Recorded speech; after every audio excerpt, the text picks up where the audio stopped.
Vous avez faim, ça tombe bien. Tous à table, c'est l'émission qui parle de votre alimentation sur Graffiti. Présentée par Frédéric.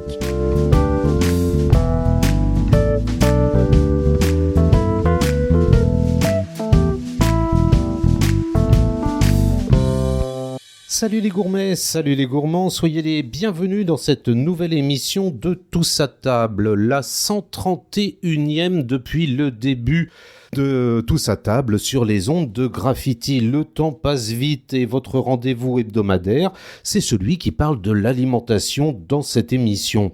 Ils sont nombreux à façonner nos quartiers, ces entrepreneurs et commerçants passionnés qui insufflent une nouvelle énergie à notre quotidien. Les sondages récents nous indiquent d'ailleurs que les Français sont très attachés à leur commerce de proximité. Sachez qu'en 2024, 58% des consommateurs considèrent que la proximité géographique est un atout majeur et 40% d'entre nous fréquentent un commerce local au moins une fois par semaine.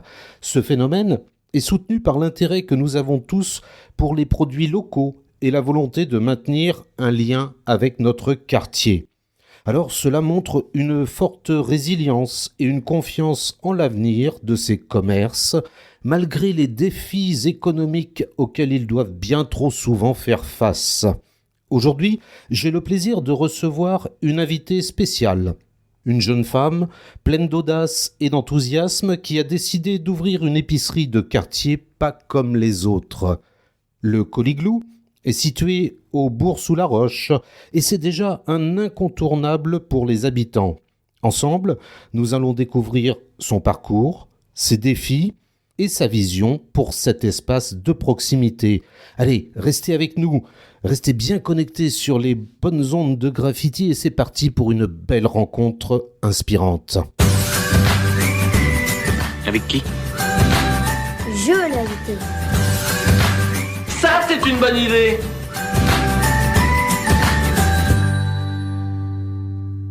J'ai aujourd'hui le grand plaisir d'accueillir dans cette émission Aurore Léoté, qui gère l'épicerie Le Coliglou au Bourg-sous-la-Roche. Bonjour Aurore. Bonjour Frédéric. Alors d'abord, merci beaucoup d'avoir accepté cette invitation, parce que ça fait un petit moment qu'on en parle et que je dis « j'aimerais bien que tu viennes dans Tous à table pour parler de ton aventure avec cette épicerie Le Coliglou. » Et enfin, on y est, tu as accepté, alors mille merci. Et d'abord, j'aimerais qu'on commence dans cette première partie de l'émission par faire un petit peu connaissance, savoir qui tu es et d'où tu viens. Alors bonjour, déjà je m'appelle Aurore, j'ai 28 ans. Moi, je suis originaire à la base de Loire-Atlantique. J'étais pas du tout dans le commerce au départ.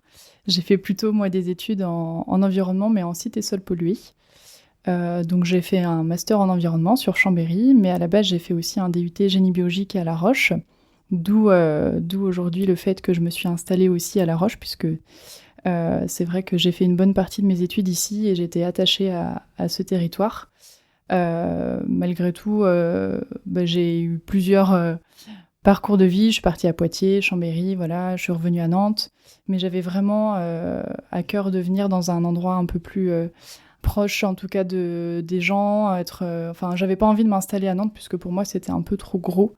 Mais j'avais déjà une envie, en tout cas, de m'installer dans une ville à part un peu plus humaine, en fait. Et d'être près aussi de la famille et du fameux vignoble nantais qui t'a vu naître. C'est ça, en fait moi je suis originaire de Saint-Julien-de-Concelles, donc Sud-Loire, donc en effet on est vraiment bercé dans les vignobles, mais moi l'idée, c'est vrai que mon conjoint lui est originaire de Chantonnay, et on avait vraiment à cœur de venir s'installer en Vendée, puisque c'est vrai que c'est une région que j'apprécie particulièrement en tout cas. Alors, j'ai une question quand même qui me taraude, c'est comment passe-t-on d'un job d'ingénieur d'études dépollution à gérante d'épicerie ? Il y a eu un petit peu un questionnement en fait avant d'arriver ici. C'est-à-dire que, en tout cas, moi, mon métier d'ingénieur était vraiment très intéressant. Dans le fond, en tout cas, mes études, moi, m'ont vraiment très intéressée. J'étais en tout cas attirée par l'environnement depuis assez petite. Donc disons que ma formation est venue toute seule. C'était quelque chose vraiment que j'avais envie de faire. Et puis en fait, c'est au fil de mon parcours professionnel où je me suis rendu compte que entre ce qu'on apprend en cours et ce qu'on fait vraiment et comment on agit au quotidien, c'est pas forcément, en tout cas, ce à quoi on peut s'attendre. Et j'ai eu beaucoup, en tout cas moi, de déceptions dans mon travail, dans le sens où on travaillait beaucoup pour des grosses entreprises polluantes. Et du coup, en tout cas, moi, j'ai été déçue sur beaucoup de points à ce niveau-là, puisque j'agissais pas forcément tout le temps dans le bon sens au niveau de l'environnement. Donc j'avais besoin, en tout cas, que mes valeurs soient plus en accord, en tout cas, avec mon travail, ce qui n'était pas tout à fait le cas à ce moment-là. Et en fait, c'est à ce moment-là que mon conjoint, on a commencé pendant mes études à vouloir diminuer nos déchets. Et on s'est lancé beaucoup du coup dans le zéro déchet, à essayer de diminuer, à réutiliser, à créer un compost. Voilà, c'était vraiment une phase importante pour nous. On commençait beaucoup à modifier notre façon de faire. Et c'est aussi à ce moment-là où j'ai commencé à me poser des questions sur l'accord entre mon travail et ma vie perso. Et je me suis dit, est-ce que c'est vraiment ce que j'ai envie de faire ? Et la réponse, au bout d'un moment, était non. Voilà. Et c'est tombé, donc cette réflexion est tombée pendant le Covid. C'était la fin de mes études. On voulait de toute façon rentrer sur Nantes. Et à ce moment-là, mon conjoint a trouvé du travail. Moi, je cherchais, mais en même temps, il y avait cette petite idée qui me disait « Est-ce que tu veux vraiment continuer ça ?» Et c'est à ce moment-là, du coup, que j'ai commencé à créer mon projet. En tout cas, de partir dans une épicerie de produits locaux et zéro déchet et bio. Oui, le concept éco-responsable qui traduit parfaitement la philosophie dont tu viens de nous parler. Quelles sont les difficultés que tu as pu rencontrer pour monter le projet et ouvrir cette épicerie qui est ouverte maintenant depuis le 11 octobre 2021 ? Oui, ça va bientôt faire 3 ans d'ailleurs. Alors, beaucoup de difficultés pour moi puisque du coup, créer une entreprise, c'était une première. En plus avec mon jeune âge puisque j'avais 24 ans quand j'ai monté le projet. Donc, ce qui a été compliqué, c'est le montage du dossier, aller voir les banques. Donc ça a été complexe. Heureusement, j'ai été suivie en tout cas j'ai été accompagnée par plusieurs acteurs du territoire, donc qui m'ont permis justement d'acquérir des connaissances en tout cas dans le montage d'une entreprise, ce qui n'est pas toujours. Franchement, pour une première, c'était vraiment pas évident. Donc non, j'ai été bien accompagnée. Puis après, ça a été trouver le lieu, parce que sur La Roche, il y a quand même plusieurs quartiers qui pouvaient être intéressants. Après, c'est vrai que le bourg manquait d'un commerce de proximité. À ce moment-là, il n'y avait pas encore le Coccinelle, qui sont nos voisins depuis 2 ans aussi. Ça manquait en effet de commerce de proximité. Il y avait un réel besoin à cet endroit-là, sachant qu'on n'est pas loin aussi du quartier des Marronnières, écoquartier, et qui manquait aussi d'un commerce, en tout cas dans cet endroit-là. Après, tout s'est fait, j'allais dire, j'ai appris tout sur le tas, et puis ça s'est fait. Donc voilà. Et pourquoi ce choix de nom, le Coliglou ? Alors, c'est une histoire d'enfance. En fait, on partait souvent en vacances chez ma tante qui habite en Bretagne. On croisait souvent... alors, c'est un gros insecte, en fait, qui vient butiner les fleurs, qui s'appelle le sphinx colibri. On ne savait pas comment ça s'appelait à ce moment-là avec mes cousins-cousines. Puis on a discuté avec ma tante, on s'est dit c'est bizarre, comment ça peut s'appeler ? Et en fait, on a inventé un nom pour pouvoir le nommer. Et en fait, comme on trouvait justement que ça ressemblait à un colibri et que ma tante s'appelle Gaëlle, mais son surnom c'est Galou, et en fait, on a fait un petit jeu de mots et on l'a appelé le Coliglou. Donc c'est le nom de ce petit insecte qui vient butiner les fleurs. Et en fait, c'est un petit clin d'œil à ma tante, puisque c'est elle qui m'a beaucoup sensibilisée à l'environnement quand on était petit. Je pense que c'est grâce à elle que j'en suis là aujourd'hui. Donc voilà, c'est un petit clin d'œil pour elle. Voilà, et j'ai perdu mon pari puisque j'avais parié que Coliglou, c'était un mix entre colibri et glouton. Donc je me suis dit, tiens, comme c'est un petit oiseau qui a l'air d'être bien en chair, le logo de la boutique, ça doit être un colibri glouton. Mais non, pas du tout. Et comment tu perçois le rôle de ton épicerie dans le lien social que ça peut représenter au niveau du quartier des habitants ? Je pense que ça apporte quand même pas mal, sans vouloir me vanter, mais c'est vrai que, en tout cas, moi, j'ai ressenti un besoin, en tout cas, en arrivant dans le quartier. J'ai eu quand même des petites histoires assez rigolotes de clients qui se sont pas vus depuis longtemps, qui se sont croisés à la boutique et qui ont pu échanger, et ça faisait 10 ans qu'ils s'étaient pas vus. C'était vrai que c'était vraiment des moments très sympas. Et en fait, c'est vrai que dans le quartier, à part les coiffeurs, boulangeries, les liens ne sont pas tout à fait les mêmes. Là, l'idée, c'était aussi de pouvoir rapprocher. En fait, moi, je suis juste l'intermédiaire entre les producteurs, qui sont principalement des producteurs locaux, et les consommateurs, les mangeurs, qui vont venir consommer les produits. Et du coup, ça permet aussi, moi, de pouvoir échanger avec eux, la plupart du temps avec les consommateurs, de pouvoir leur expliquer d'où ça vient et vraiment de recréer du lien entre la terre et l'assiette. Est-ce que tu as constaté déjà des changements dans la clientèle depuis l'ouverture en octobre 2021 ? Alors, changement de clientèle, oui et non. Disons que j'ai des clients réguliers qui viennent depuis le début et qui sont vraiment... qui sont de très bons clients et qui sont fidèles depuis le début. Et après, on a le bouche à oreille a fait aussi que aujourd'hui j'ai des clients qui viennent de la part d'eux, qui ont entendu d'eux. Et c'est vrai que c'est toujours un plaisir de voir que aujourd'hui la notoriété de l'épicerie commence aussi à faire son petit bout de chemin. Et du coup de rencontrer encore plein de nouvelles têtes très sympathiques. Eh bien, on en sait déjà un petit peu plus sur toi et sur le montage de ce projet. On va se retrouver dans la deuxième partie de Tous à table après la pause musicale pour découvrir les produits que tu proposes. Cette pause musicale aujourd'hui, c'est avec Axel Hirsou. C'est un artiste belge qui a participé à The Voice en Belgique en 2013 dans l'équipe de Natacha Saint-Pierre et il a également participé à The Voice France en 2022 dans l'équipe de Marc Lavoine. Avec sa voix puissante de contre-ténor, il sait nous envoûter par des textes puissants, comme dans le titre que voici, Emmène-moi.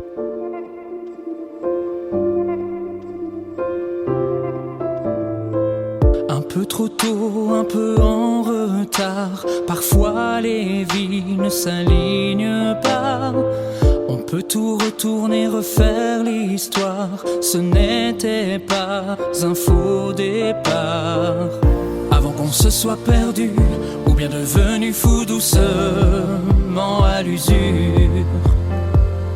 Avant qu'on se perde de vue, lâcher nos mains pour qu'elles se retrouvent au futur. Si tu t'en vas,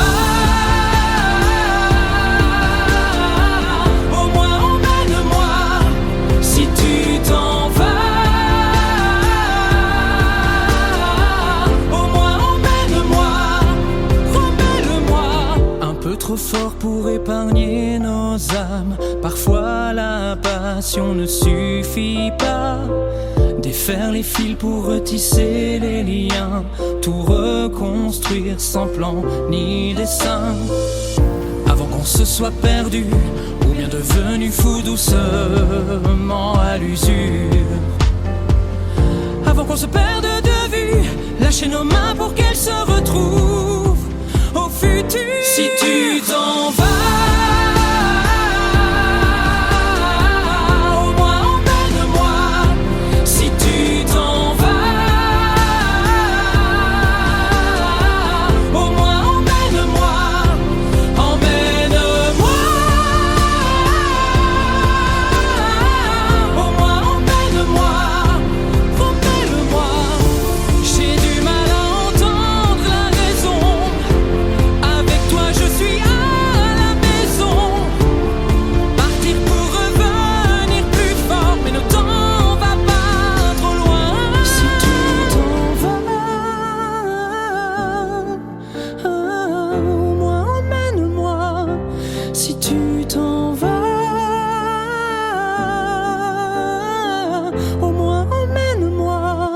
si tu t'en vas.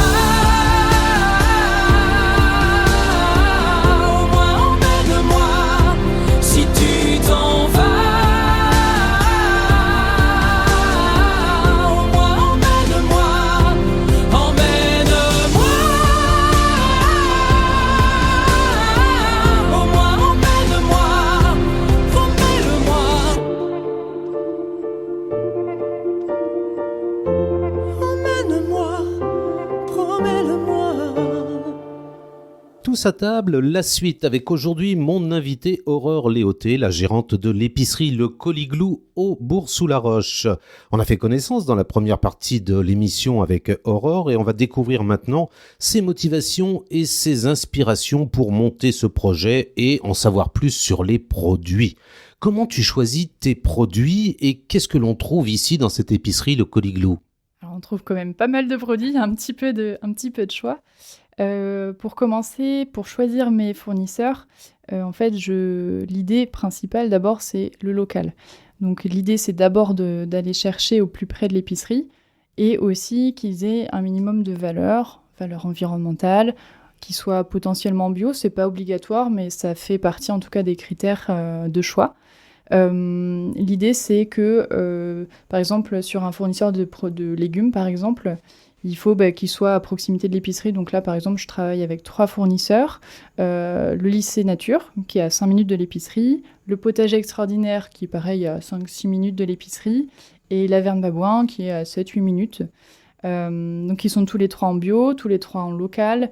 Ils vont être uniquement sur de la culture plein sol, du bio, tout, en tout cas pour moi, respecte les valeurs de l'épicerie. Ça va être pareil pour les produits d'épicerie, par exemple. Je vais choisir un produit qui soit... en fait, les 3 critères principaux, ça va être le local, le bio et limiter les déchets. Donc sur les produits d'épicerie, je vais essayer au maximum soit d'encourager la consigne. Donc par exemple, on a plusieurs fournisseurs, que ce soit sur la bière, les produits laitiers, où on va avoir de la consigne en verre. Donc la personne prend un produit, elle va prendre la consigne avec, elle va nous la rapporter et on lui rembourse la consigne. Donc c'était déjà bien mis en place pendant la période de nos grands-mères qui avaient déjà... Voilà, mais bon, ça s'est perdu au fil du temps et je pense que la consigne, c'est quand même l'avenir. Donc, ça serait en tout cas positif de voir qu'elle se remette en place et qu'on puisse la développer, ce qui est le cas en ce moment. Donc, voilà, ça fait plaisir. Et après, l'idée, c'est aussi de développer le vrac. Donc, on va avoir plutôt aussi des produits d'épicerie qu'on va pouvoir apporter son contenant, son bocal, son sac vrac, son sac craft. Et l'idée, c'est vraiment de diminuer au maximum les déchets et de proposer un maximum de références en vrac. Mais tout en restant dans l'idée que ces produits sont aussi plutôt locaux et plutôt en bio. Donc, il y a des fruits et des légumes, il y a de la crèmerie, il y a aussi un petit peu de charcuterie, il y a des conserves, il y a des boissons. Qu'est-ce qu'il y a d'autre encore ? Des produits d'entretien, produits d'hygiène, en vrac aussi. Donc là, c'est pareil, on peut venir avec son bidon de lessive, venir remplir sa lessive, son produit vaisselle. Je vais avoir un petit peu de cosmétiques. Je travaille avec la marque Andro, par exemple, sur les produits cosmétiques fabriqués en Bretagne, en contenant consigné. Je vais avoir aussi, du coup, des vêtements, parce que, du coup, bon, j'ai eu un petit peu de mal à choisir au début du projet entre l'alimentaire et les vêtements. Donc j'ai aussi une partie de vêtements de seconde main qui est sur le principe d'un dépôt-vente. Donc on peut venir déposer ou acheter des vêtements d'occasion aussi. Et je crois que tu as dit à peu près tout ce que je faisais. Je pense qu'il y avait à peu près rien oublié. Ah si, là, une question un peu piège. Les coups de cœur parmi tes produits ? Les coups de cœur, les tablettes de chocolat Sunshine, parce que je suis très gourmande quand même, donc les tablettes, je pense que c'est un de mes coups de cœur. Et les produits de sucré salé de Louise, qui sont basés au Sable d'Olonne et qui font des gâteaux, des pains maïs à tomber, et qui sont en bio aussi. Et du coup, leur principe aussi, c'est qu'ils font toute leur production de gâteaux est fait avec des produits en locaux aussi. Et puis en bio, et en plus ils me livrent dans des boîtes consignées, donc vraiment tout ce qu'il faut, quoi. Voilà. Alors je le disais en introduction, l'épicerie a une dimension éco-responsable. Et comment c'est perçu par la clientèle en termes de sensibilisation à des pratiques plus éthiques ou plus écologiques ? Je pense que ça devient important pour beaucoup de clients de savoir d'où ça vient, de savoir comment ça a été cultivé, le transport, est-ce qu'il y a eu du transport, pas de transport. Je pense que, en tout cas, les clients me demandent et sont intéressés de savoir comment ça a été fait et enfin, dans quelles conditions. Et je sens en tout cas qu'ils sont sensibles à ça, oui. Et côté cuisine, Aurore, tu aimes faire la cuisine avec tes produits ? Alors, j'avoue que j'aime cuisiner, mais c'est mon conjoint qui cuisine plus que moi. Parce que forcément, je rentre un petit peu tard, parce que mon projet prend aussi beaucoup de place dans ma vie. Puisque du coup, je suis rarement rentrée avant 20h le soir, donc souvent, je mets les pieds sous la table, je l'avoue. Mais j'aime bien cuisiner quand j'ai le temps le week-end. Plutôt du dessert, d'ailleurs. J'aime bien faire des gâteaux, des choses comme ça. Mais bon, j'avoue que je passe pas très longtemps au fourneau, de par forcément l'activité qui est très, très prenante pour moi, oui. Alors, il y a une question qui est importante quand même quand on a une épicerie de quartier éco-responsable comme la tienne, c'est comment tu réagis par rapport à la grande surface et puis au développement des achats en ligne. C'est compliqué aussi de survivre et de faire perdurer une activité et un commerce par rapport à ces géants de la distribution. Eh ben, c'est un combat de tous les jours parce que forcément, ça m'arrive souvent, des clients qui viennent et qui disent « Oh, c'est cher !»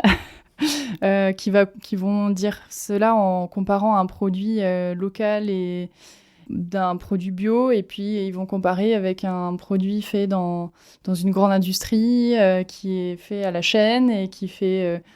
en tout cas, c'est pas comparable pour moi. Donc la plupart du temps, j'essaie de l'expliquer, leur dire que c'est pas comparable, que en effet, c'est pas cher, ça vaut le prix du temps et en tout cas aussi de la rémunération de la personne qui est derrière, comparé en effet à l'industrie qui est vraiment, vraiment ça n'a rien à voir. Je sais pas comment l'expliquer avec des mots simples, mais C'est vrai qu'il y a une grande différence entre les produits que l'on achète dans les grandes surfaces et qui sont fabriqués de façon industrielle par l'industrie agroalimentaire qui achète souvent des matières premières de basse qualité en très grande quantité. L'avantage quand on va dans une petite épicerie de qualité, c'est qu'on peut choisir un produit qui a été fait localement avec des bons produits et avec beaucoup d'amour et de patience. Et ça vaut sûrement, effectivement, comme tu le disais, le prix, puisque la qualité se paye. J'aimerais savoir comment tu fais, quels sont tes petits trucs et astuces pour fidéliser ta clientèle ? Du coup, déjà, je fais une offre pour les clients fidèles qui ont le droit à une petite promo au bout d'un certain montant. Et puis après, comme les produits sont plutôt bons, sont même très bons, j'ai des clients qui reviennent grâce de toute façon à la qualité des produits. J'ai même très souvent des retours là-dessus dans ce sens-là. Donc c'est vrai que c'est toujours très encourageant. Et puis je pense que c'est aussi le lien que je peux apporter avec mes clients puisque je suis de nature assez enthousiaste et puis souriante et en tout cas, j'adore discuter avec mes clients et prendre le temps avec eux. Donc, c'est quelque chose, je pense, qui se ressent aussi. L'idée, c'est pas de dire bonjour, au revoir, ça fera tant. C'est vraiment de prendre le temps de discuter, savoir comment se sont passées les vacances. Voilà, j'aime beaucoup prendre le temps et discuter avec les clients, ouais. Et il y a une chose dont on n'a pas parlé, c'est que tu proposes aussi des offres de colis. Oui, offre de colis de viande. Du coup, c'est uniquement sur commande. Ça me permet, moi aussi, de ne pas avoir forcément à stocker de la viande et puis de ne pas avoir de perte non plus parce que, la viande, il faut en consommer de façon raisonnable. Je pense que de plus en plus, on doit faire aussi attention à ça. Et donc, l'idée, c'est de pouvoir proposer, en tout cas, de la viande, mais uniquement sur commande. Donc, je travaille avec plusieurs fournisseurs, que ce soit du porc, du bœuf, du poulet, du saumon aussi, saumon truite. Voilà, et donc l'idée, c'est uniquement sur commande, donc uniquement aussi avec des producteurs en local. Par exemple, on travaille avec la Fée Cochette qui est aux Essarts, qui est paysan charcutier. Donc, ils ont leur propre élevage et ils font toute la transformation dans leur atelier aux Essarts. Donc, on est vraiment sur au niveau qualitatif, vraiment très bon. Et en matière de colis, tu t'y connais parce que colibri, colis-glou, mais pas colis brisé. Tu fais aussi un service de relais colis. Oui, alors c'est vrai que ça me permet aujourd'hui de me faire connaître. le fait de pouvoir aussi encourager les personnes à rentrer dans l'épicerie quand ils connaissent pas. C'est pas toujours évident de rentrer dans une épicerie quand c'est tout nouveau, on ne sait pas ce qu'il y a dedans, donc des fois on hésite, on n'ose pas. Donc ça permet aussi de pouvoir rencontrer des nouvelles têtes et en tout cas de pouvoir faire connaître. Après, je ne sais pas si je continuerai à faire ce service-là éternellement. L'idée, c'est en tout cas de pouvoir aujourd'hui avoir un moyen aussi de faire rentrer et de faire connaître. Tu es ouvert quels jours et quels horaires ? Alors moi, du coup, je suis ouverte du mardi au samedi, de 9h à 13h et de 15h à 19h, donc tous les jours aux mêmes horaires. Je suis juste fermée le dimanche et le lundi. Et tu es présente sur les réseaux sociaux ? Et on peut me retrouver du coup sur Facebook et sur Instagram. Et puis depuis peu, là, j'ai fait un groupe WhatsApp pour pouvoir partager justement les dates et les jours de commande. Voilà. Super. Qu'est-ce qu'il faut te souhaiter pour l'avenir ? Quels sont les projets éventuels, les petits secrets qui seraient dans les papiers ? Là, les projets, ça va être de pouvoir continuer à faire perdurer cette jolie épicerie. Développer, je ne sais pas forcément si elle sera développée plus que ça. L'idée, c'est de rester à taille humaine et de pouvoir toujours offrir un service de qualité et offrir du temps aussi. Voilà. Allez, on va donner l'adresse. Le Coliglou, c'est au 127 rue du Général Guérin, à La Roche-sur-Yon, au Bourg-sous-la-Roche. Merci beaucoup, Aurore, d'avoir consacré quelques minutes à cette émission Tous à table pour parler de l'épicerie Le Coliglou au Bourg-sous-la-Roche. Ça a été un plaisir de t'accueillir dans cette émission et je te souhaite plein de bonheur et plein de belles aventures encore longtemps avec cette épicerie.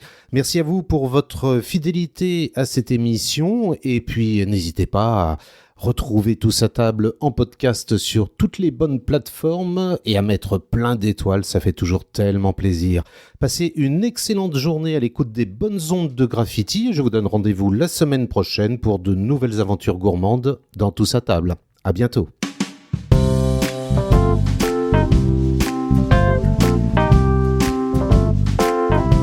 Réécoutez Tous à table en podcast sur le site graffitiradio.fr, sur Spotify, Deezer, Apple Podcast entre autres.